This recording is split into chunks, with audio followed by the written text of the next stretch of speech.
principales escenarios que abordamos en los pacientes politraumatizados como lesión asociada es muy común. Aquí en nuestro medio, en nuestra región, es bastante común también. Diariamente vemos traumas cerrados, traumas abiertos.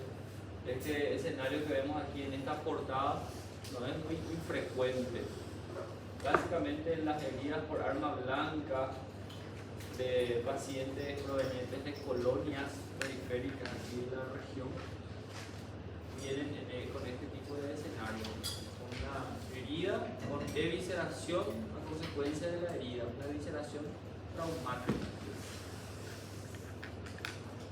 Cualquier tipo de energía externa que actúe sobre la superficie abdominal o desde la luz intestinal puede generar o entra dentro de la denominación de trauma abdominal, ¿sí? Ya sea energía mecánica, energía térmica, energía expansiva. Si analizamos el trauma abdominal, el 90% de los pacientes víctimas de trauma abdominal generalmente requieren internación. Difícilmente vamos a mandarle alta a un paciente con trauma abdominal. Y de estos pacientes que quedan internados, aproximadamente la mitad, el 50%, va a requerir una intervención quirúrgica. Ese es nuestro principal objetivo, ya adelantando incluso el tratamiento. Nuestro principal objetivo es definir qué pacientes van a requerir una laparotomía exploradora. También nos preguntamos en qué momento se realiza el examen físico abdominal en un paciente politraumatizado, y es durante el examen secundario, no durante la evaluación primaria. A diferencia del trauma de tórax, ¿recuerdan? Con la doctora Claudia, ¿en qué momento se realiza el examen físico del tórax? En el B de la evaluación inicial, de la evaluación primaria. Ahora, el examen físico abdominal es durante el examen secundario. ¿Okay? Y todavía las lesiones que son consecuentes de un trauma abdominal, sobre todo las lesiones de órganos macizos como el hígado y el bazo, son una importante causa de mortalidad. Muchos pacientes, a pesar de todas las conductas realizadas adecuadamente, terminan falleciendo. ¿Recuerdan ustedes la distribución trimodal de mortalidad en pacientes víctimas de trauma? Y el segundo pico de esa mortalidad es la que ocurre en el centro asistencial, ya dentro de la primera hora de atención, en lo que se conoce como hora dorada del paciente politraumatizado. Y bueno, entonces justamente las lesiones del trauma abdominal corresponden a importantes etiologías de este segundo pico de mortalidad. Entonces tiene mucha importancia hablar del trauma.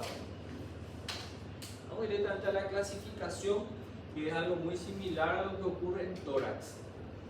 Básicamente le dividimos en un trauma de abdomen abierto y cerrado. Cerrado también es conocido como contusos o contusiones. Como lo dice su nombre, no existe ninguna herida en la piel del abdomen. ¿Okay? El paciente tuvo algún mecanismo de trauma que generó una contusión o un golpe del abdomen, sin heridas, sin solución de continuidad de la piel.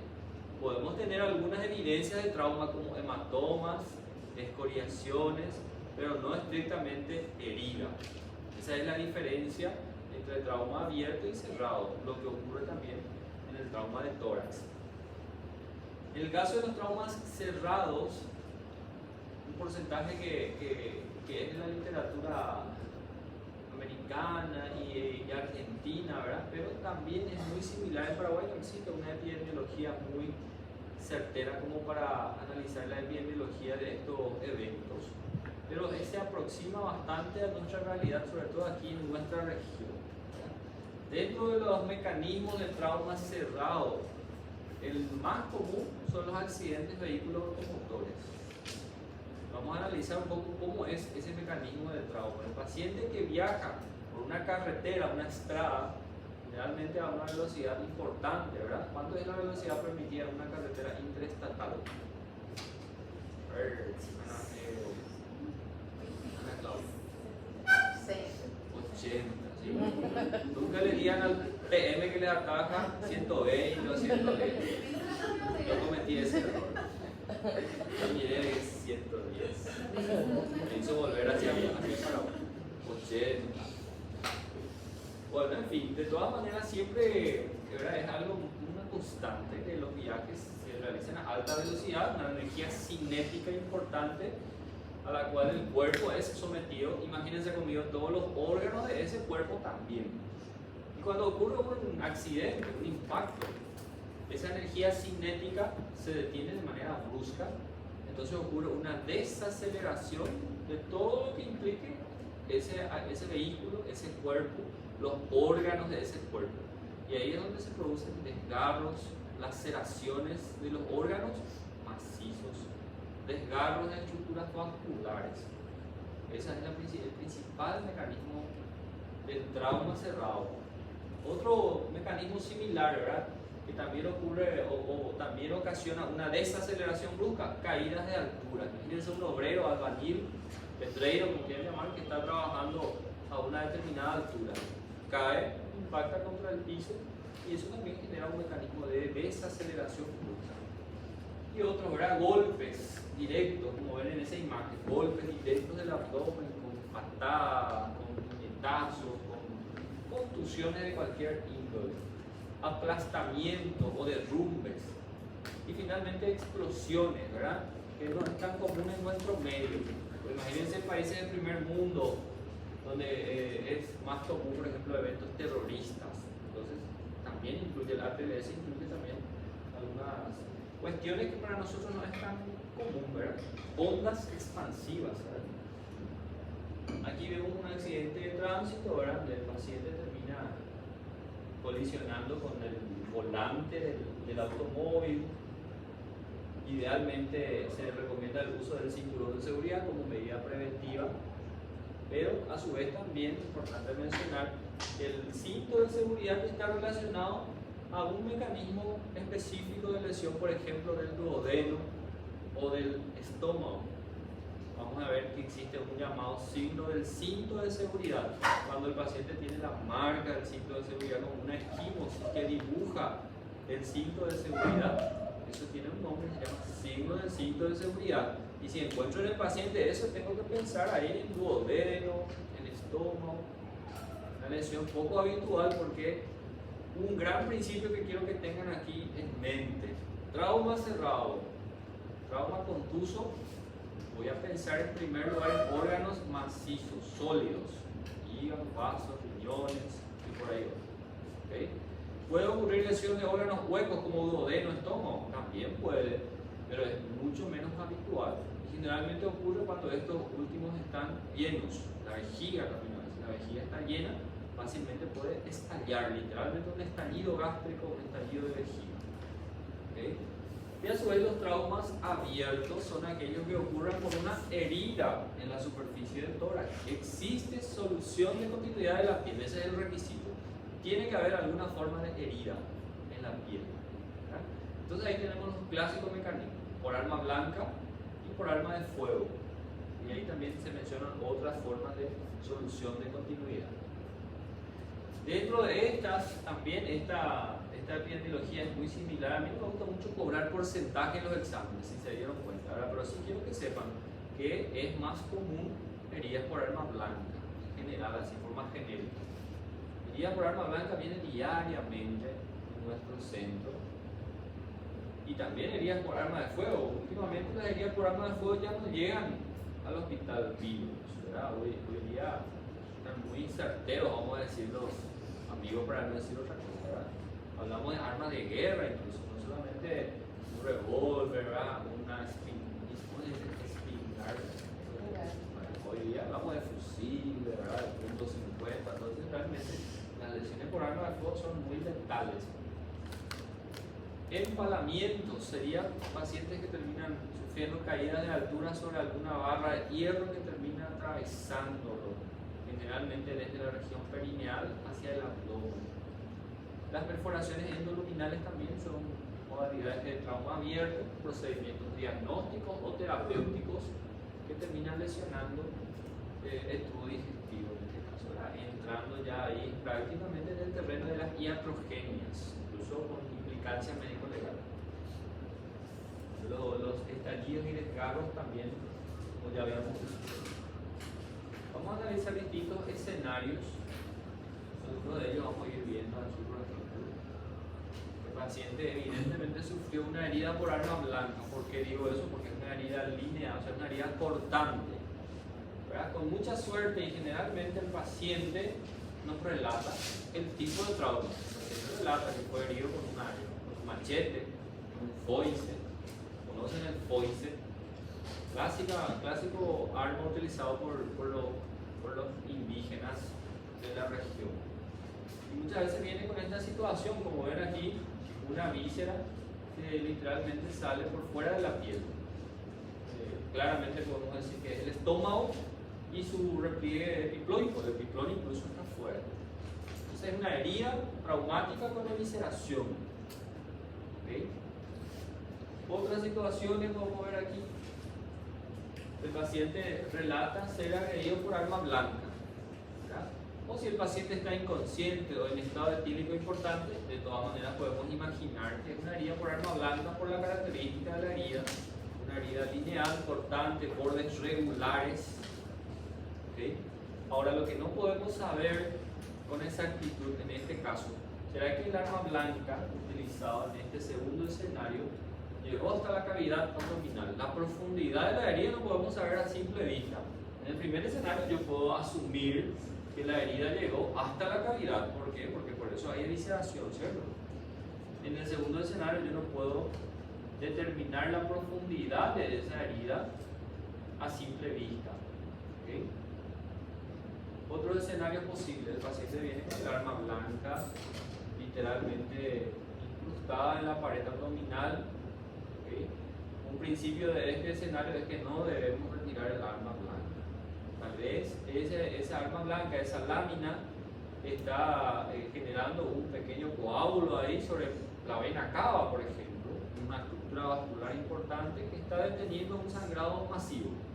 Y alguien se va a retirar eso y inicia un sangrado que puede ser mortal en pocos segundos. Entonces, en este caso, puedo tener idea de la profundidad por la característica del arma blanca, pero no se recomienda retirarlo. Este paciente tiene que ir a cirugía y durante la intervención quirúrgica, bajo visión directa de las lesiones, es donde se va a ir retirando y reparando ya con instrumentales especiales, vasculares, si fuera necesario. Doutor, no caso desse, a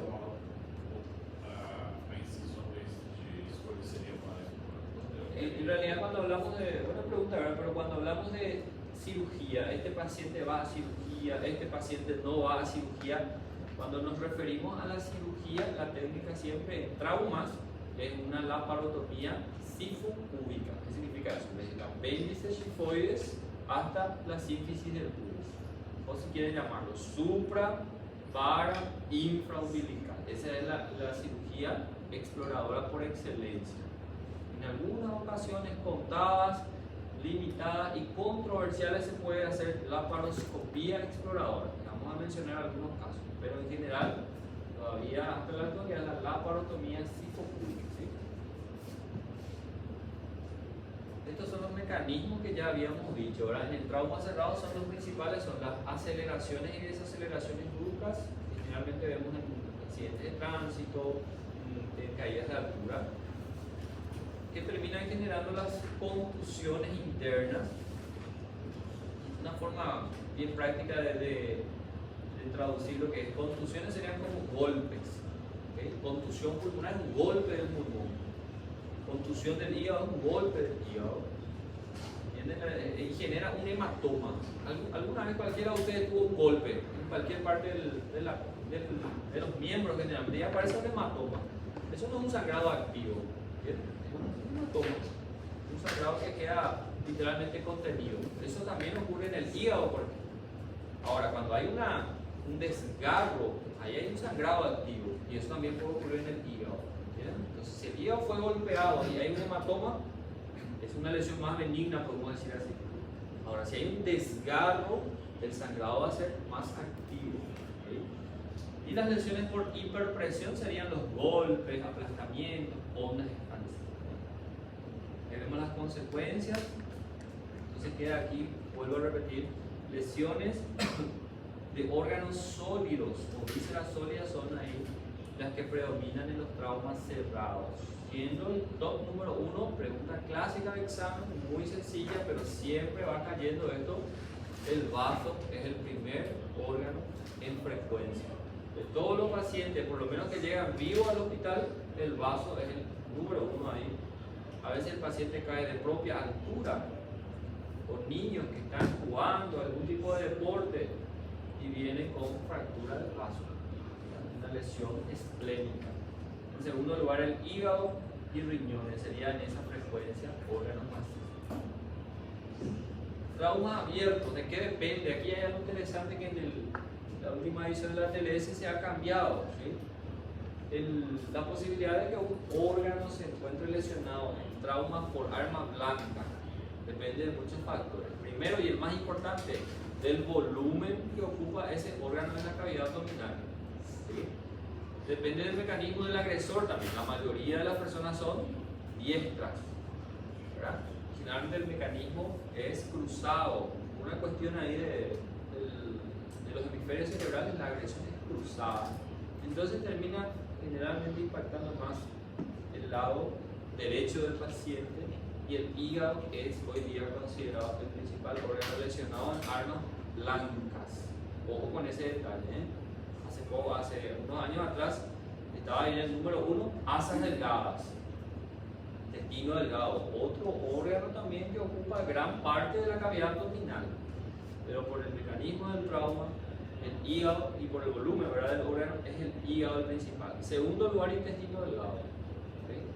Tercer lugar sería ya ahí estómago, luego el colon, en esa orden aproximadamente.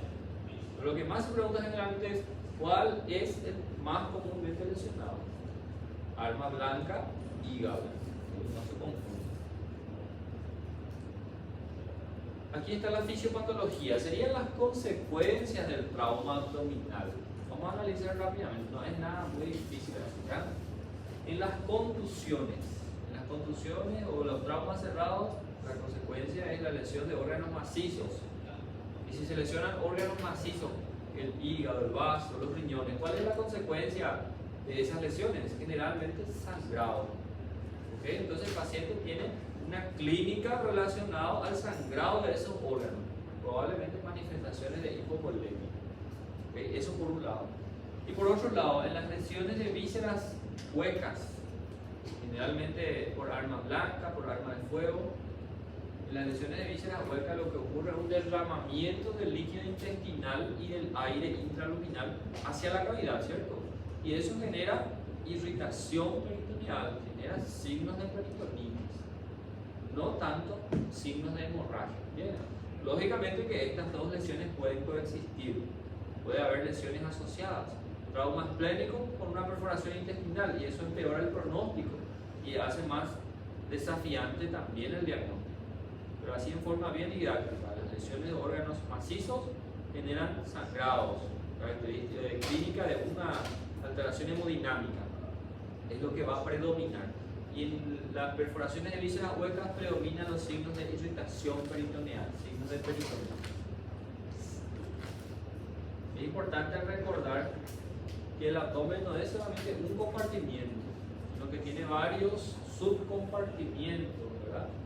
Entre ellos tenemos la cavidad peritoneal, donde tenemos los órganos intraperitoneales, y la característica principal de esta cavidad, de la cavidad peritoneal, es que cuando hay lesión de órganos peritoneales, eso tiene una clínica muy temprana, eso vamos a decir que es favorable. Lesión de órganos intraperitoneales, intestino, todo lo que está dentro de la cavidad peritoneal, tiene una manifestación clínica temprana, signos de peritonitis temprano, ¿okay? Signos de hipovolemia temprano. A diferencia del retroperitoneo, donde encontramos órganos que están detrás de esa bolsa, donde tenemos ahí, por ejemplo, el duodeno, por sobre todo la cara posterior del duodeno, del colon, las vías urinarias en general, y los grandes vasos como la vena cava, la aorta, el páncreas, son órganos retroperitoneales. Y como están detrás del peritoneo, están escondidos, vamos a decir así, están muy bien protegidos por grandes masas musculares de la pared posterior. Entonces una regla clásica que tienen que tener en mente es que los órganos retroperitoneales tienen una clínica muy tardía. Lesiones de órganos retroperitoneales tienen una clínica muy tardía. Al inicio parece que el paciente no tiene peritonitis, tiene un dolor importante, pero no tiene signos de peritonitis. Hay que pensar en órganos retroperitoneales. Y otro detalle importante, el retroperitoneo. Como están bien protegidos, ¿verdad? Para que un órgano retroperitoneal se encuentre lesionado, eso significa que el mecanismo del trauma realmente fue muy, pero muy importante. Entonces, otra gran regla del retroperitoneo es que es muy común las lesiones asociadas. Difícilmente voy a tener un trauma pancreático solamente, a menos que sea una herida penetrante. Pero en un trauma cerrado, con trauma pancreático, puede estar lesionado el vaso, puede estar lesionado el duodeno, que están en íntima relación. Lesiones asociadas, ¿okay? Hay que buscar lesiones asociadas. Y la pelvis, por otro lado, donde tenemos también importantes órganos, como el recto, ahora en su porción extraperitoneal, la vejiga en su porción extraperitoneal. Estos dos últimos justamente tienen detalles terapéuticos bien diferenciados cuando la lesión fuera intraperitoneal o extraperitoneal. De forma bien práctica, ya adelantando. Recto y vejiga intraperitoneal, cirugía, laparotomía. Vejiga extraperitoneal, no necesita cirugía, tratamiento conservador, solamente catéter urinario por 15 días y esa lesión se va a cerrar solo, no se toca. ¿Okay? Órganos genitales y vasos ilíacos también muy importantes, por eso las fracturas de los huesos pélvicos son de mucha importancia en el manejo inicial del paciente, ¿verdad? Hay que estabilizar esa pelvis si es que se encuentra fracturada, porque la pelvis puede albergar mucha sangre, gran cantidad de sangre, muchas veces pasa desapercibido.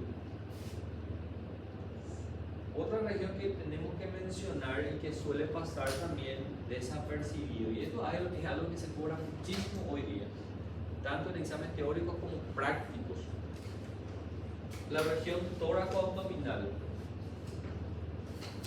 ¿Te parece el cirujano plástico de...? Ahora bueno, la región tóraco-abdominal, como su nombre lo dice, es una porción de la caja torácica inferior, ¿verdad? Desde el cuarto espacio intercostal para abajo, donde es caja torácica, pero donde también se proyectan órganos abdominales, dependiendo del momento de la respiración del paciente. Es así que durante la inspiración, el diafragma, que tiene una forma de cúpula o sombrilla, desciende, ¿verdad?, hasta las proximidades del reborde costal, pero durante la expiración asciende hasta el cuarto espacio intercostal. Entonces los órganos como el vaso terminan teniendo una proyección torácica, el estómago, el hígado hacia la derecha. Y aquí entra un capítulo muy importante, sobre todo en heridas por arma blanca. ¿Qué pasa en las heridas por arma blanca de esta región tóraco-abdominal izquierda? Esto solamente es válido para la región tóraco-abdominal izquierda. Y se pregunta muy comúnmente. Vamos a analizar ahí conmigo. Seguramente recordarán con la doctora Claudia, y también en la clase de politraumatismo habíamos dicho, ¿verdad?, que la mayoría de los problemas del tórax se soluciona con ¿qué cosa? Dreno pleural, ¿verdad? Drenaje pleural sellado bajo agua, ¿cierto? En cada situación habíamos hablado de una conducta inmediata, pero el definitivo es el tubo de drenaje pleural. Entonces imagínense un paciente aquí víctima de lesión por arma blanca, región torácica inferior, región tóraco-abdominal. Probablemente va a generar neumotórax y va a generar hemotórax. Pero vamos a tener un hemoneumotórax y toda la clínica que eso conlleva. El paciente va a estar disnéico, puede tener incluso algún grado de hipovolemia de acuerdo a la magnitud del sangrado, y la semiología típica del hemoneumotórax. ¿Cuál va a ser nuestra conducta? Vamos a hacer diagnóstico clínico y vamos a colocar ese tubo de drenaje pleural. El paciente mejora prácticamente en forma instantánea, ¿verdad? De manera rápida. El paciente mejora la dificultad respiratoria, el paciente tiene una buena mecánica, y nos quedamos tranquilos. Está solucionado los problemas torácicos, ¿verdad? Ahora bien, como bien dijimos, región tóraco-abdominal puede verse afectado a lesiones abdominales. ¿Cómo podemos nosotros descartar si esa arma blanca que atravesó el tórax también atravesó el diafragma y a través del diafragma también lesionó órganos abdominales? ¿Cómo podemos descartar? Primero, examen físico abdominal, ¿verdad? Si el paciente tiene una herida tóraco-abdominal izquierda y signos de peritonitis, voy a pensar que el arma blanca atravesó totalmente y perforó asas intestinales. Perfecto. ¿Y cuál va a ser la conducta en ese caso? Región tóraco-abdominal izquierda más signos de peritonitis, tengo que explorar el abdomen. ¿Cómo puedo explorar eso?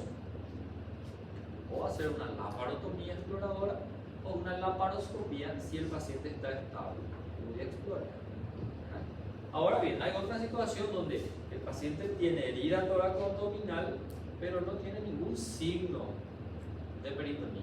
No hay síntomas abdominales.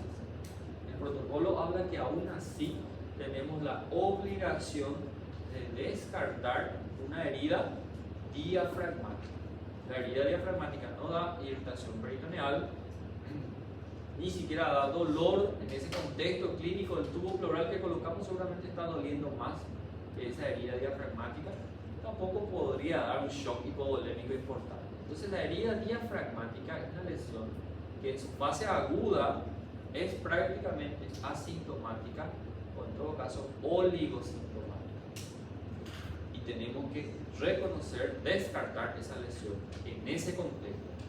Herida tóraco-abdominal izquierda por arma blanca, después de solucionar el tórax con el tubo, tengo que descartar lesión diafragmática. Vamos a ver por qué. Anoten un poco ese tema que van a complementar después. Herida diafragmática. Por examen de imagem não consegue.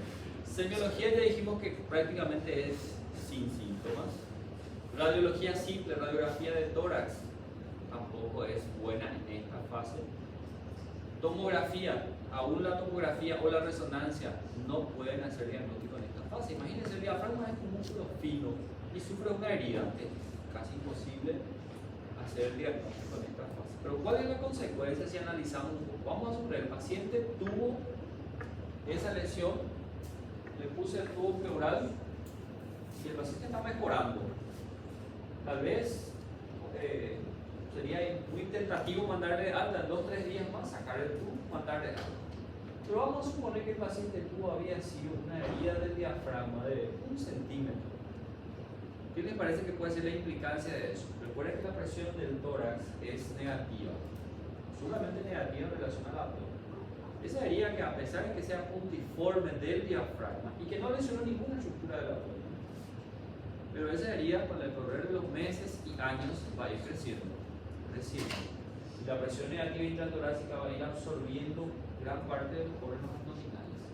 Esa herida diafragmática causada por el arma blanca se trata formando de una hernia diafragmática traumática. ¿Bien? Por eso que les pido que lean ese tema, ese capítulo de heridas diafragmáticas o hernias diafragmáticas. Tiene 3 fases. Primero, la fase aguda, la fase de trauma. No hay cómo identificar por la clínica ni por radiología.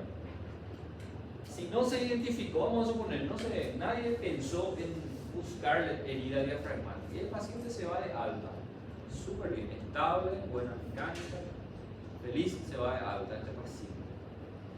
Tiene una segunda etapa. Esa pequeña herida va a sufrir un proceso latente, se llama. Segunda etapa, fase latente, ¿okay? Que prácticamente sigue ahí sin síntomas. Es la etapa donde va creciendo esa herida, va pasando cada vez más los órganos del abdomen al tórax. Pero llega una tercera etapa, donde el anillo de esa pequeña herida ya es un anillo grande. Los órganos del abdomen están pasando cada vez más al tórax. Puede pasar colon, estómago, vaso, gran parte de los órganos del abdomen. Y puede sufrir las mismas complicaciones que cualquier hernia de pared. Puede estrangularse, por ejemplo. Y a veces viene el paciente 3 años después con síntomas respiratorios y cualquiera se le antojaría pedir una radiografía y nos sorprendemos al ver, por ejemplo, nivel hidroaéreo en el tórax. O incluso a veces la imagen tan clara que es el colon en el tórax o el estómago en el tórax. Esa es la fase crónica o de complicaciones. Son las tres fases de una hernia diafragmática. Entonces lo ideal es que el paciente no llegue a esa tercera fase. Como que chama a primeira fase? Primera fase asintomática. La fase aguda, prácticamente asintomática. No se puede detectar por examen físico ni por radiología. Segunda etapa, latente. Latente, donde va creciendo, tal vez. Si de repente el paciente se hace un estudio de rutina de imagen, podría detectarse en esa etapa. La tercera etapa de complicaciones. Ahí es más fácil detectar, incluso con una radiología simple, pero ya es tarde, ¿verdad? Les voy a mostrar dos casos. Uno que se identificó en agudo y otro que no se identificó y vino 3 años después, una complicación muy grave. ¿Cómo podemos entonces nosotros en la fase aguda? Y eso solamente vale para el lado izquierdo. El lado derecho no ocurre este problema porque el hígado literalmente actúa como una protección que está hermético ahí al diafragma. Puede haber herida diafragmática, pero es imposible, casi imposible, porque hace poco he visto un caso clínico donde el hígado literalmente, el hígado medio pasó hacia el tórax. Así que se deformó el hígado, pasó al tórax. Pero es muy improbable, ¿verdad? Es una rareza. Lado izquierdo de este protocolo. ¿Bien? ¿Cuál es el protocolo? Vuelvo a repetir. Herida toracoabdominal izquierda. Sin síntomas abdominales. Tubo de drenaje pleural. ¿Verdad? ¿Cómo puedo explorar el diafragma? Ahí tienen que algunos maestros, digo algunos maestros porque yo nunca logré hacer eso, dicen que al colocar el tubo pleural en ese paciente, con el dedo hay que tratar de explorar el diafragma. Díganme, yo nunca alcancé ahí el diafragma con el dedo, nunca encontraría el diafragma. ¿Entienden? Porque al poner el tubo pleural metemos el dedo, ¿verdad? Para hacer la pleurodesis, se llama, para ampliar el orificio pleural, ampliamos con el dedo. ¿Okay? Una exploración digital, esa es parte de la técnica. Entonces estos grandes maestros dicen, hay que explorar el diafragma para ver si no hay herida diafragmática, pero eso no es muy fidedigno. Estos mismos maestros decían, se puede hacer una maniobra semiológica para tratar de encontrar lesión diafragmática. Es muy imaginativo, pero vamos conmigo. Signo de Joubert, todos ubican el signo de Joubert. A esta altura todos saben lo que es signo de Joubert. Desaparece la matidez hepática, ¿por qué? Porque hay neumoperitoneo, clásicamente úlcera perforada. Otro tema que no tiene nada que ver aquí. Bueno, puede tener trauma de abdomen si hay perforación de estómago. No hay perforación de vísceras. Diagnóstico diferencial del signo de Joubert. No hay perforación de vísceras agudas. Solo para completar aquí nuestro raciocinio. Es una mujer joven, constipada, tiene algún trastorno psicológico, ansiosa, depresiva, desaparición de la matidez hepática. Voy a pensar el signo de Joubert primero, voy a hacer una radiología, pero en vez de ver el signo de Poupart, voy a ver un asa colónica aquí metido entre el hígado y el diafragma. ¿Cómo se llama ese signo? Diagnóstico diferencial del neumoperitoneo, Chilaiditi. Entonces se da en esa mujer. Y estos grandes maestros que les comentaba decían, bueno, hay una tercera causa que puede generar neumoperitoneo.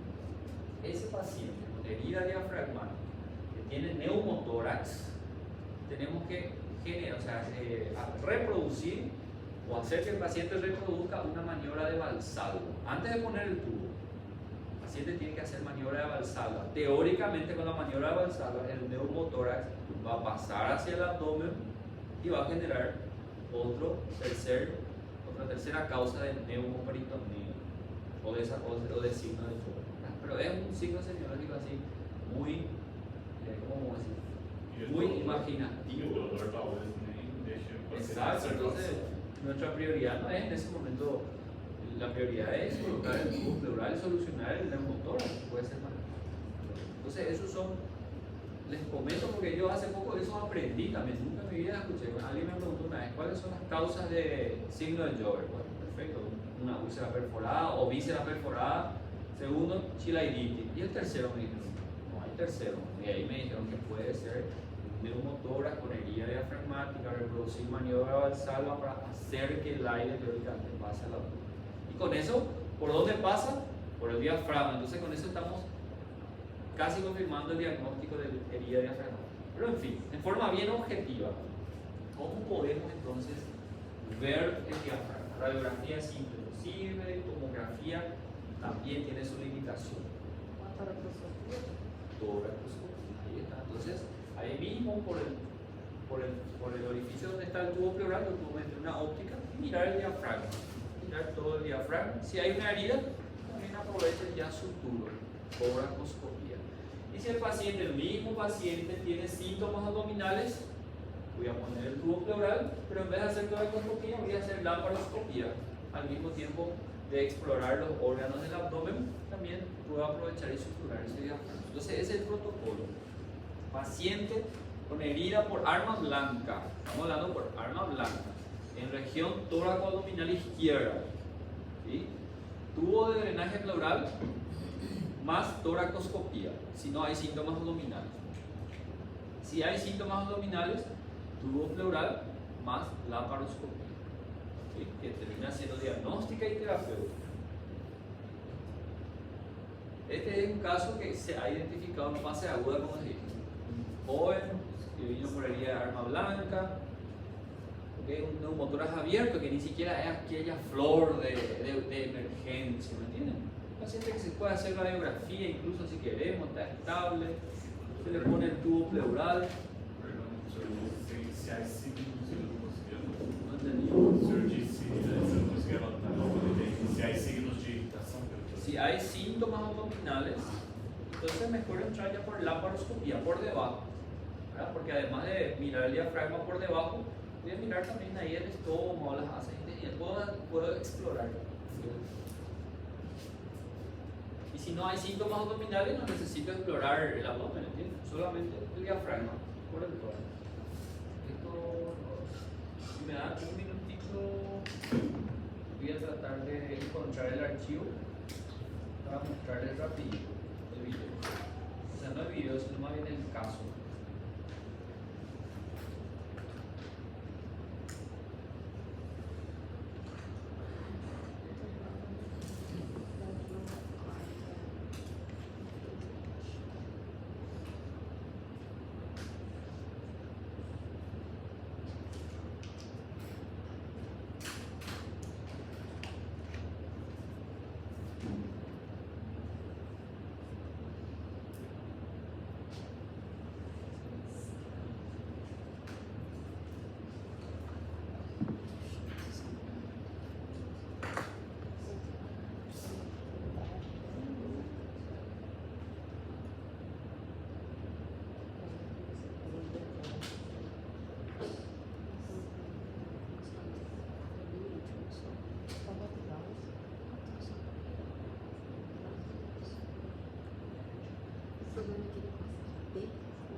Este es el caso de un paciente que entonces ha identificado en la fase aguda, solamente se puso un tubo pleural, el paciente fue alta y vino años después con esta historia, ¿verdad? Masculino de 20 años, una región alejada, agricultor, viene por dolor abdominal, inició hace 5 días antes del ingreso, de manera insidiosa, se exacerba con alimentos, localizado en epigastrio de moderada intensidad de tipo cruzada.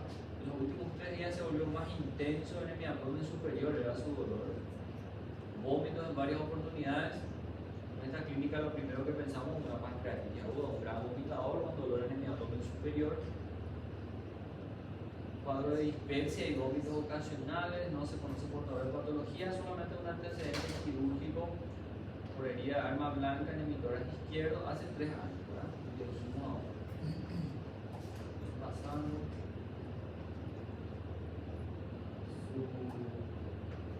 Vemos la habitación normal, laboratorio, leucocitosis, neutrofilia.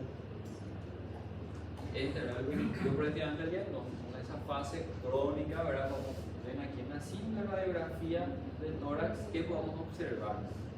El hemidiafragma izquierdo está absurdamente mucho más elevado que el derecho. Ese es un signo muy importante. Y un gran nivel hidroaéreo hay en la proyección del tórax.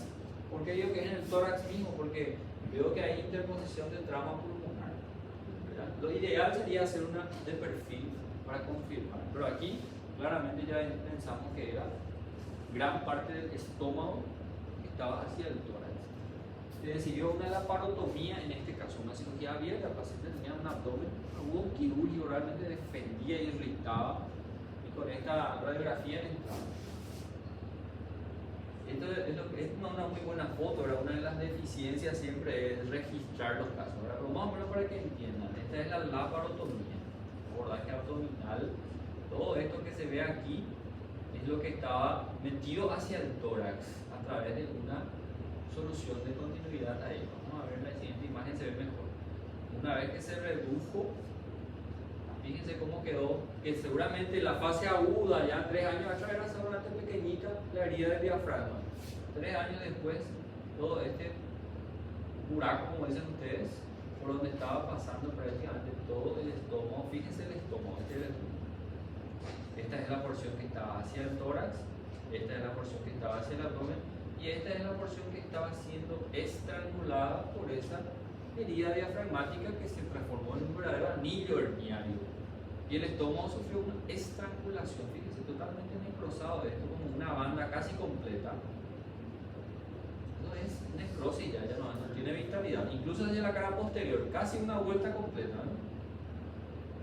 Por eso que el paciente tenía signos de peritonitis, tenía vómitos porrazos, tenía dolor. No había otra opción de que resecar, ¿verdad? En esta imagen se ve muy bien cómo la parte necrosada contrasta con la parte sana del estómago, los pliegues sanos de la mucosa gástrica. No hubo otra que resecar la necrosis, hacer una resección de la mucosa gástrica que estaba necrosada. Gracias a Dios, ¿verdad? Por suerte, uno de los principios también que vamos a hablar enseguida es que el estómago es uno de nuestros mejores amigos en cirugía. El estómago funciona muy bien, es un órgano muy amigable. Cualquier tipo de sutura que se le hace al estómago funciona bastante bien, ¿no? Prácticamente no filtra. El estómago es un órgano amigable, totalmente diferente del duodeno. El duodeno, un puntito que se hace es problema casi seguro. Vamos a ver eso también. Bueno, y lo que se hizo es resecar la zona necrosada y volver a reconstruir el estómago como se podía, ¿verdad? Por eso le digo, el estómago funcionó bastante bien, el paciente evolucionó bien, se fue alta en un par de días. Podrán decir que el estómago quedó muy pequeño, lógicamente su volumen quedó reducido, pero si se deja volúmenes mucho menores en cirugías metabólicas, entonces el paciente puede tener una buena calidad de vida, ¿verdad? Pero esa era, y lógicamente se cerró el efecto herniano. Entonces, a esto no se quiere llegar, por eso es que el protocolo habla de buscar siempre de descartar esa herida diafragmática en la fase aguda, o por toracoscopía o por laparoscopía. Ahí quedó así, le tomó la cara posterior. Una gastroplastia prácticamente, una reconstrucción de lo que se tenía sano. En este paciente no optamos por la laparoscopía porque no sería un abdomen agudo quirúrgico. Este de aquí en el hospital, cuando eso todavía no teníamos torre de laparoscopía en el hospital, era una opción también. De todas maneras, si había torre, creo que íbamos a decir hacer laparotomía, era un abdomen agudo quirúrgico. No sabíamos que íbamos a encontrar ahí. Pero que si se puede hacer por laparoscopía, se puede hacer siempre y cuando el paciente esté estable. La única indicación, el único requisito.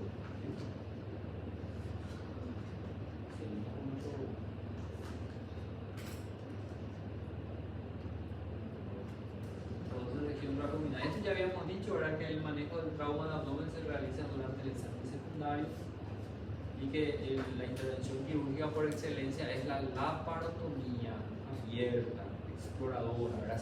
Pública, que nos da acceso a cualquier órgano de la cavidad del retroperitoneo, prácticamente como un libro abierto nos queda el abdomen. Entonces es una Es la incisión recomendada.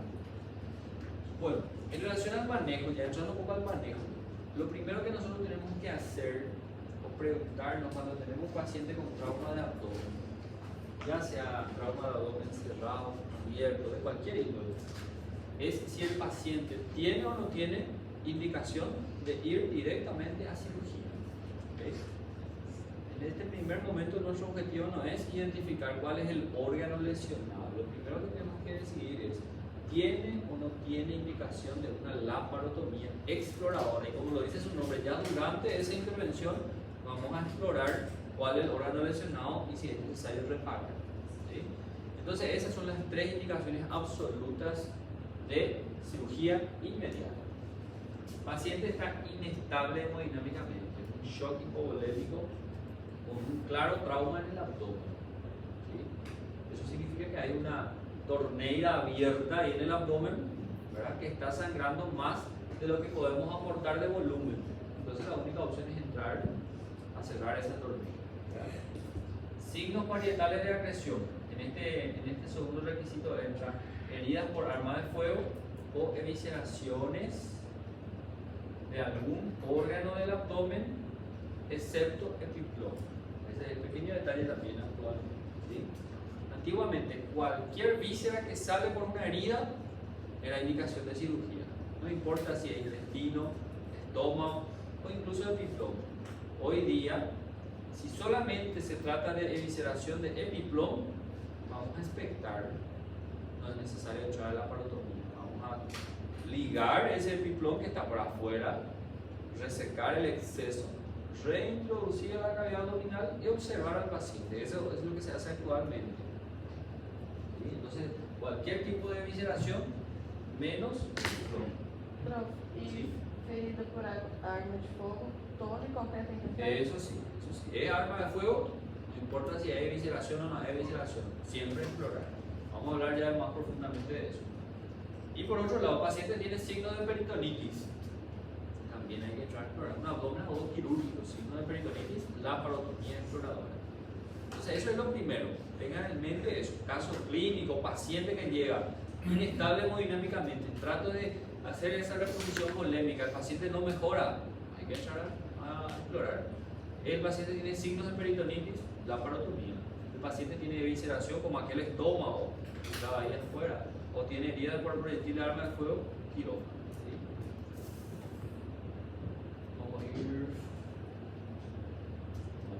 Vamos a ir pasando un poco, ya habíamos hablado más profundamente en el manejo del paciente politraumatizado. El examen físico abdominal, también ustedes ya dominan muy bien. ¿No? Es el examen físico semiología pura que ustedes ya conocen. ¿Qué buscar en la inspección, verdad? Si hay signos de escoriación, eso es importante a veces. Las escoriaciones a veces cuando están presentes son muy útiles. Si hay una escoriación marcada en hipocondrio derecho, ¿en qué órgano voy a pensar en trauma cerrado? En hígado, ¿verdad? O si hay una herida en hipocondrio derecho, voy a pensar en lesión del hígado. Entonces, pero en ocasiones el paciente no tiene ningún estigma en la piel. Puede que tenga un trauma, pero no tenga escoriación, no tenga ninguna herida. Sobre todo en los mecanismos de desaceleración. Bueno, no se olviden también de la región perineal, ya habíamos mencionado eso en la exposición del paciente politraumatizado. Palpación. Voy a buscar signos de peritonitis, defecto muscular, dolor a la descompresión. También es importante determinar si hay fracturas costales bajas, porque eso está directamente asociado a las lesiones del hígado a la derecha, lesiones del vaso a la izquierda. La percusión, que no debería resultar dolorosa, si duele es porque hay signo de peritonitis. O sea, la percusión dolorosa en sí es un signo de peritonitis. También zonas de matidez, si hay algún hematoma importante, o el signo de Jover, aquí está mal, pero el signo de Jover si hay un peritonitis. La ocultación, normalmente cuando hay peritonitis, ¿verdad? Hay un híleo, hay un silencio de la ocultación. Y no se olviden del tacto rectal también, que debe culminar el examen físico abdominal. El tacto rectal y o genital, si fuera la mujer, buscando signos de sospecha de lesión uretral, que ya habíamos hablado también. sonda nasogástrica siempre es un aliado en el trauma de abdomen por varias razones. Descomprimir el tubo digestivo, vaciar el estómago, ¿sí? Valorar el débito, si sale sangre por esa sonda nasogástrica, eso me indica que en alguna parte del tubo digestivo hay alguna lesión, hay alguna solución de continuidad. Recuerden la contraindicación que ya habíamos mencionado también. El sondaje vesical, otro aliado para el control de la bulimia. Recuerden su contraindicación, que no voy a repetir. Y ahí analizamos cada una de las situaciones, ¿verdad? Primer escenario, tengo un paciente con trauma por herida de arma blanca. El paciente mismo dice, me asaltaron y me clavaron un cuchillo. No sé qué tamaño el cuchillo, pero tenemos esta herida. ¿Qué es lo primero que hacemos? Me pregunto, ¿está inestable el paciente? No está inestable. ¿Tiene signos de peritonitis? No. El paciente tiene dolor a nivel de la herida, pero no tiene signos de peritonitis. ¿Hay evisceración de algún órgano? Ni siquiera de piflón. Si tuviera solo de piflón, pero en este caso ni siquiera de piflón, ¿verdad? No tiene entonces indicación de cirugía inmediata. ¿Qué vamos a hacer en este caso? ¿Cómo puedo saber si esa herida llegó hasta la cavidad abdominal y eventualmente lesionó algún órgano? Ahí es donde se escribe exploración de la herida. ¿Okay? Con técnica aséptica, ¿verdad? Ahí mismo en la urgencia, en la sala de reanimación, una técnica aséptica, vestimenta adecuada de bioseguridad, ¿verdad? Que se supone que el médico que está atendiendo ya está con las medidas de seguridad, anestesia local. A veces es necesario ampliar esa herida. A veces la herida es tan pequeña, ¿verdad? El objeto fue un puñal o un estoque, le decimos en español. Algunos, ¿cómo vamos a decir? Criminales, ¿verdad? Que utilizan cualquier barra de hierro que encuentran y afilan y son pequeños pero profundos, ¿verdad? No sabemos la profundidad. Entonces a veces ni siquiera el dedo entra por la herida. Tenemos que hacer un corte para prolongar esa herida y ahí sí poder introducir el dedo y valorar. Si es que el dedo llega hasta la cavidad peritoneal, entonces es una herida penetrante, un trauma penetrante. Y si es que la herida queda limitada en algún punto de la pared, es una herida superficial o simplemente una herida. Si fuera simplemente una herida superficial, entonces me quedo tranquilo, termino por suturar esa herida y el paciente puede quedar en observación un par de horas más, descartar otras lesiones y se va de alta. Por trauma abdominal no va a quedar internado ese paciente, no hay lesiones abdominales. ¿Qué pasa si el dedo llega hasta la cavidad peritoneal? Significa que el trauma llegó hasta la cavidad peritoneal y por tanto existe la posibilidad de que algún órgano esté lesionado. Tal vez en ese momento, vamos a suponer, entró el arma blanca hasta la cavidad, perforó un asa intestinal delgada, una perforación pequeña. Pero siempre cuando hay perforación va a haber salida de líquido intestinal. Pero en las primeras horas, como una perforación tan pequeña, ese paciente todavía no tiene signos de peritonitis. Signos de hipovolemia muy raramente cuando hay lesiones intestinales, pero signos de peritonitis todavía no aparecen en este paciente. Es una herida penetrante. Antiguamente, ¿saben qué se hacía? Penetrante, directo a quirófano. Y eso también cambió hoy día. Es penetrante, el paciente está estable, no hay signos de peritonitis, no hay evisceración, pero es penetrante. ¿Qué voy a hacer de este paciente? Voy a suturar la herida y dejarlo evolucionando 24 horas. Voy a dejar internado a este paciente. ¿Sí? ¿Para qué voy a dejar internado? Justamente por eso, porque tal vez en las siguientes horas comience a aparecer signos de peritonitis, porque hay derramamiento suficiente de líquido intestinal y de gases saliendo de la cavidad peritoneal. Tal vez en las primeras horas. ¿Y qué más dice la TLS? En ese lapso de 24 horas que estamos ahí, el paciente evolucionando, el paciente recomienda una tomografía de abdomen con contraste. ¿Para qué? Principalmente para descartar lesión de qué órganos, que todavía tal vez no aparecen, retroperitoneal. Ese es el protocolo de la TLS. ¿Saben qué hacíamos en la residencia? Hacíamos algo ya, ¿no? ¿Sí? A palpação, por exemplo, se é profunda e eu vou palpar, há a possibilidade de ser um fator disso para chegar de bem na verdade?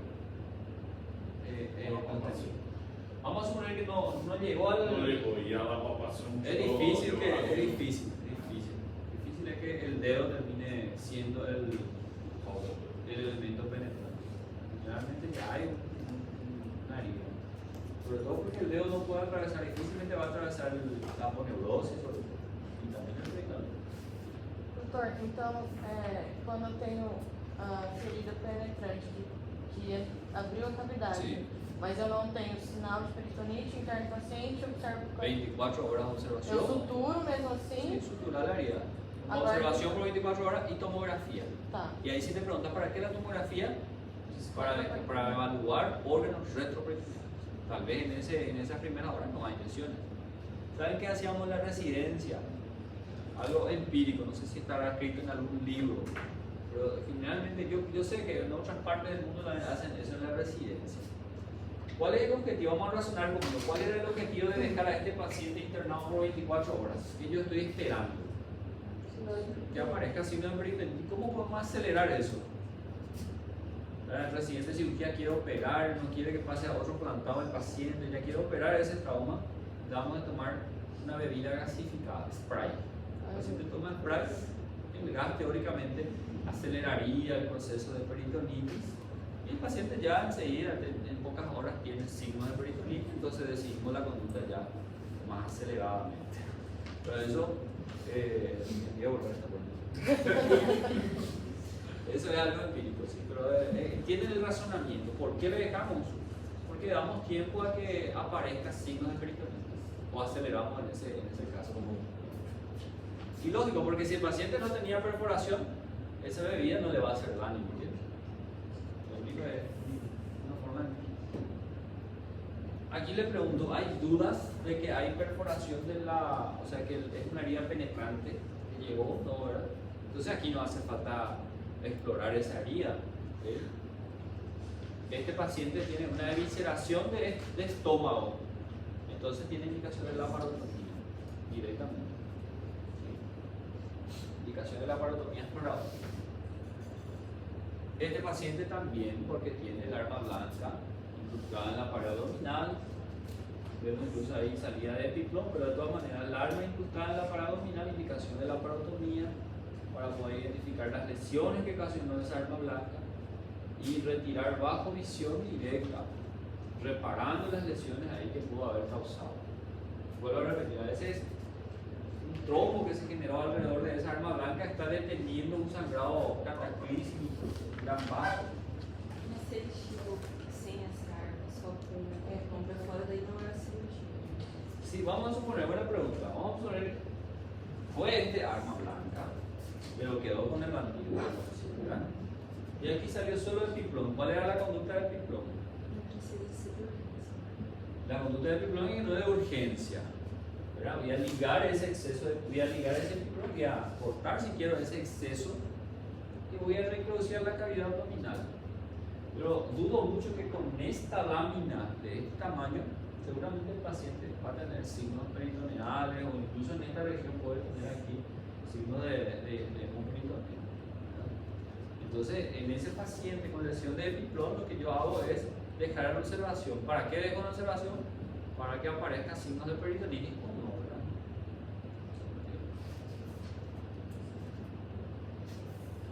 Herida por arma de fuego, aquí es mucho más práctico las cosas, no hace falta explorar eso, ¿verdad? A ver, yo les pregunto, ¿cómo les parece que esto es penetrante o no penetrante? ¿Se puede valorar eso al mirar así? No se puede, ¿verdad? Teóricamente. Entonces, ¿qué vamos a hacer aquí? ¿Explorar la herida? No, nunca. Herida por proyectil de arma de fuego. Tiene un poder destructivo tan importante, ¿verdad? Que es muy improbable que una herida por proyectil de arma de fuego no atraviese la pared abdominal. Es muy diferente que el arma blanca. Entonces, herida por arma de fuego, siempre la parotomía. En forma práctica, quiero que se metan eso en la cabeza. Siempre esto se les va a preguntar. El paciente tiene una herida, tiene 3 heridas o tiene 20 heridas, la conducta es la misma. No importa si es en región anterior, región lateral o región posterior. ¿Cuáles son peores? Las que atraviesan la línea media. Si viene aquí y sale aquí, peor, porque hay más órganos de gran importancia en el camino del proyectil, ¿verdad? si es antero o posterior, teóricamente son más benignas las lesiones. Bueno, siempre entonces cirugía, ¿sí? Laparotomía exploradora. Ahora, ¿qué nos dice el ATLS? Lo que voy a decir ahora, y lo que entre por aquí sale por acá en la práctica. ¿Sí? El 98% de las heridas por proyectil de arma de fuego va a tener alguna lesión. ¿Bien? Casi siempre, 98% es prácticamente la totalidad, ¿verdad? Va a tener alguna lesión, va a penetrar el abdomen y va a tener alguna lesión. Por eso siempre la laparotomía. Y ahí viene ese 2%. Y yo siempre digo, ese 2% son las historias que el pueblo cuenta, ¿verdad? Van a escuchar alguna vez, el doctor Franco siempre cuenta sus historias, ¿verdad? Yo también ya he visto casos de heridas por arma de fuego, un solo impacto, un paciente obeso, la herida es tangencial. ¿Qué significa tangencial? De raspón, ¿puede ser? ¿Sí? ¿Se entiende así? ¿Verdad? Entró aquí en región anterior, salió aquí en región posterior, pero no sé si realmente entró en la cavidad o quedó ahí en la grasa del paciente mismo, ¿no? ¿Entienden? En la pared, en el tejido celular. Eso se llama herida tangencial. Entonces, la literatura describe que 2% de los casos el paciente entra en cirugía y no se encuentra nada en cavidad abdominal, quedó en la pared. Entonces, a mí me gusta mucho decir que esos son historias. ¿Saben por qué? Si usted, vamos a suponer, Natalia dice, bueno, esta herida parece que no penetró, entró aquí en la región del flanco, salió en la región lumbar. Para mí que no penetró la cavidad abdominal. Yo no voy a operar. Decide expectar. Se va el paciente, se complica, llega el juez. Lo primero que le va a decir a Natalia, ¿por qué no operaste? Si el 98% de las heridas llegan a la cavidad. Entonces, Natalia se va a ir presa. Ahora, si Natalia le operó al paciente, aún pensando que podía ser superficial, y se va enfrente al juez, el juez le va a decir, felicidades doctora porque intentaste salvar la vida del paciente. Porque el 98% de posibilidades es que el paciente haya penetrado, ¿verdad? ¿Tienen la idea que les quiero dar? Por eso es que en forma práctica, herida por arma de fuego, explorar siempre. Aunque hay excepciones, hace un par de 3 años atrás, un niño, hubo un atentado por acá clásico, ¿verdad? Y un niño de 1 año y 6 meses recibió un refilón. Y era así muy claro, era justo en el abdomen, pero daba para ver incluso el trayecto del proyectil. No sé si era como un túnel que deja ahí el proyectil. Y era una herida tangencial. Ese paciente, por ejemplo, fue una de las anécdotas que les puedo contar. No exploramos. El paciente evolucionó bien, era evidente que no penetró. Y aún así, ¿qué dice la ATLS? ¿Qué hacer entonces en esos casos raros, anecdóticos, que no parece que penetró el abdomen? Voy a dejar evolucionar y voy a hacer una tomografía contrastada. ¿Para qué? Para valorar órganos retroperitoneales. Siempre esa es la utilidad de la tomografía. Pero en forma práctica, lo que siempre se les va a preguntar, recorrida, casos clínicos, exámenes, cirugía estética, no duden de eso, laparotomía. Y el órgano lesionado ahí es impredecible. Es impredecible. Cualquier órgano de la cavidad abdominal, dependiendo de la dirección del impacto, de la posición del paciente durante el impacto. A veces un proyectil hace un desastre. A veces varios proyectiles, no hay muchas lesiones. Uno de los últimos que se operó en el hospital, el último, un herido por arma de fuego, un guardia de seguridad que estaba sentado y recibió varios impactos. En ese caso el paciente terminó falleciendo por un shock volante. Más de 3.000 ml en cavidad, lesiones en varias partes de asa delgada, colon y también del mesenterio, estructuras vasculares del mesenterio.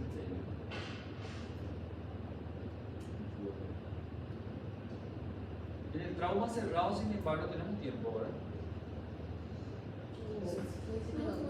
Sí, vamos a hablar de este trauma cerrado. En realidad todavía no entramos en el trauma de cada órgano por particular, ¿verdad?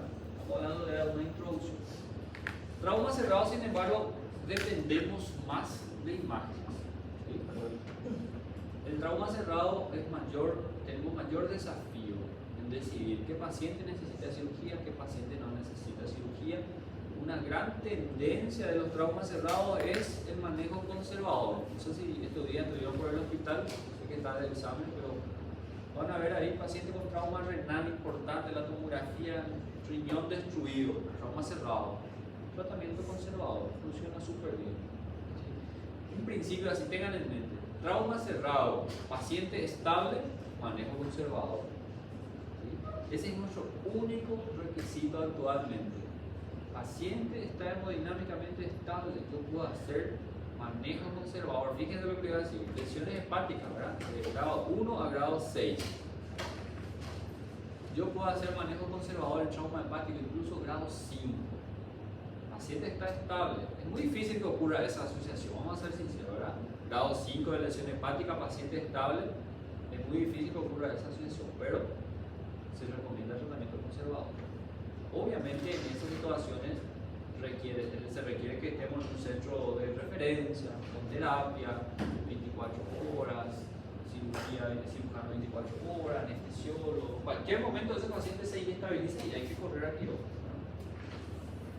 Otra gran tendencia de los traumas cerrados que hace posible el manejo conservador son las terapias intervencionistas endovasculares, ¿sí? Las terapias de embolización.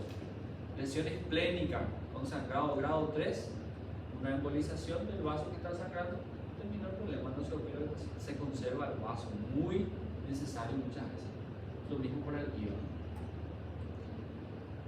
Estudios de imágenes necesarios, muchas veces aliados en el paciente con trauma cerrado, el lavado peritoneal diagnóstico, si bien también cada vez más histórico o anecdótico, sin embargo, todavía se pregunta bastante en los exámenes. ¿Cuándo es su indicación? La indicación típica es cuando el paciente tiene un examen físico poco confiable. Es decir, un paciente que tiene, por ejemplo, un TCE asociado. ¿Bien? Trauma abdominal. Claro, trauma abdominal, pero el paciente tiene un GLASO de 8. De nada sirve ahí signos de irritación peritoneal, de nada me sirve ahí el examen físico.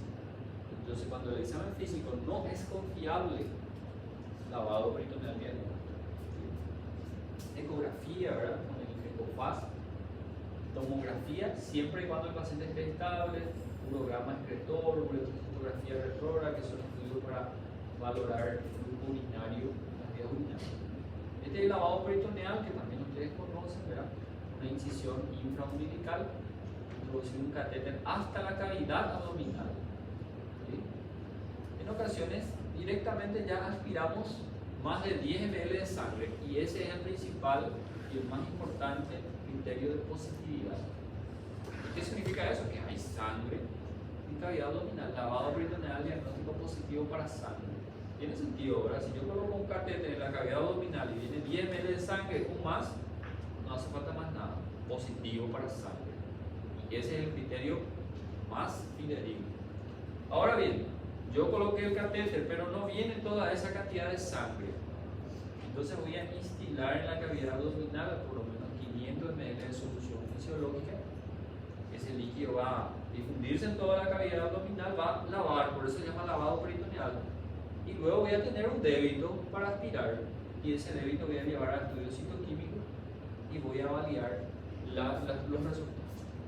Y si tengo estos resultados son positivos, más de 100.000 milímetros cúbicos de hematíes, más de 500 milímetros cúbicos de leucocitos, si se detecta amilasa, más de 175 unidades por litro, resultado positivo para bilis o fibras de alimentos, o hay positividad en la tinción de grama.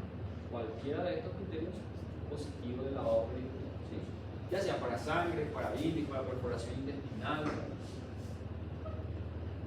Se leva todo o líquido, tem uma porção? Una muestra nomás, se instila el líquido, pero se toma una muestra para el estudio citoquímico. Por la cantidad que sale, no se hace diagnóstico de todo que 500 No se valora el débito en ese caso, solamente para el estudio citoquímico. Ahora, sí importa la cantidad, ¿eh? El débito de 10 ml o más de sangre directamente, sin haber instilado nada. El ECOFAS todos conocen también, ¿verdad? Líquido libre, rápido de hacer. Los cuadrantes clásicos, se habla del ECOFAS extendido cuando se evalúa también el espacio pleural. Recuerden hoy que en la ecografía portátil, en la cama del paciente se utiliza desde la evaluación inicial en cada uno de sus variables, en el A, en el B, en el C, en el D, en todos los puntos se puede utilizar el EcoPass como un aliado. Ahí vemos la presencia del líquido libre en Morrison, entre el hígado y el riñón. Y este sería el bajo líquido libre en cavidad pulmonar ahí también. Tomografía con contraste es el mejor estudio para el trauma cerrado, siempre y cuando sea el paciente esté estable. Ese es el requisito fundamental. Paciente inestable, hipotenso, contraindicado llevar a tomografía. Siempre se explora eso también en las preguntas. ¿Por qué? Porque eso requiere que el paciente salga de esa sala de reanimación, muchas veces requiere que el paciente sea trasladado a otro piso, ¿verdad? El paciente puede morir durante el procedimiento, ¿verdad? Demora un poco más, hay que movilizar al paciente, pero es un estudio que nos muestra con mucha claridad las lesiones, la presencia de líquido, y no solamente la lesión, sino también nos ayuda a clasificar las lesiones, el grado de lesión hepática, el grado de lesión esplética, el retroperitoneo. La uretrografía retrógrada es el estudio ideal para detectar las lesiones de uretra. Aquí vemos la uretrocitografía, se coloca un catéter 1 a 2 centímetros en el meato uretral, se inyecta contraste que debería viajar por la uretra y teñir toda la vejiga. Pero aquí vemos fuga de contraste, lesión de uretra o vejiga eventualmente. Y a partir de ahí entramos en las lesiones de cada órgano por separado, que vamos a hablar en las próximas clases. De hecho, van a hablar con el doctor Mario Marco. Yo no estaré presente por la ciudad, pero no es todavía examen, ¿verdad? Después del 20.